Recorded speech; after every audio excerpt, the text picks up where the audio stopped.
Hi, this is an ending spoiler for the movie Jack Reacher. I also have the spoiler written down in the info section so you can follow along. In Pittsburgh, Pennsylvania, a man drives a van up Flora's parking garage across the Allegheny River from PNC Park, and after paying for parking, readies a sniper rifle. He takes aim and appears to randomly kill 5 people around the stadium on the river's North Shore Trail before fleeing in the van. The police soon arrive, headed by Detective Emerson, and discover a shell casing as well as the coin used to pay for parking. A fingerprint taken from the coin points to James Barr, a former U.S. Army sniper. When the police raid his house, they find equipment for making bullets, the rifle in question, and Barr, who they arrest. During an interrogation by Emerson and the district attorney, Helen Rodin, Barr writes, "Get Jack Reacher" on a notepad. Reacher is a drifter and former U.S. Army Military Police Corps officer.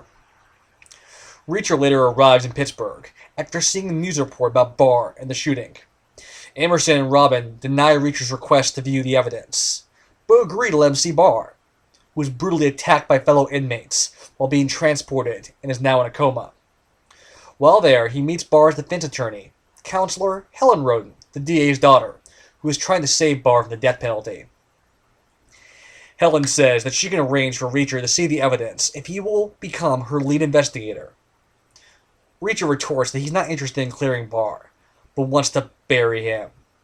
He confidently reveals that Barr previously had gone on a killing spree during his tour in Iraq, but got off because the victims were under investigation for major crimes, and the U.S. Army wants them forgotten. Reacher then vowed that if Barr tried anything like this again, he would take him down. Reacher agrees to investigate if Helen visits the victims' families to learn about the people murdered that day. Reacher goes to the crime scene and finds inconsistencies with location, thinking a train shooter would have committed the killings from the cover of the van on the nearby Fort Dunquist Bridge.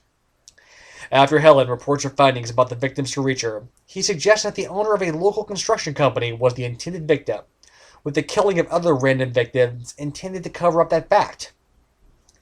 After a seemingly random bar fight, Reacher realizes that someone is attempting to strong-arm him into dropping his investigation. Reacher is later framed for the murder of the young woman he was paid to instigate that bar fight, but this only motivates him further. Reacher eventually follows a lead of a shooting range in the neighborhood state of Ohio, owned by former U.S. Marine Corps Gunnery Sergeant Cash, who will only talk if Reacher proves his sniping skills, which he does. Reacher gets closer to the real perpetrators, a Russian gang masquerading as legitimate businessmen. The gang's elderly leader spent much of his life in one of the infamous Soviet gulags and is known only as the Zek. The gang kidnaps Helen with the aid of Emerson and holds her hostage at a construction site. Reacher outwits the mob guards, killing them with Cash's help, before confronting the Zek and the conspiracy. The Zek is killed by Reacher after the Zek asserts that the other conspirators who were killed by Reacher were the only witnesses against the Zek, and that Reacher would more likely be the one to go to prison as a drifter accused of murdering a young woman. Reacher and Cash flee the scene, making Reacher a wanted man, but with confidence, Helen will clear his name.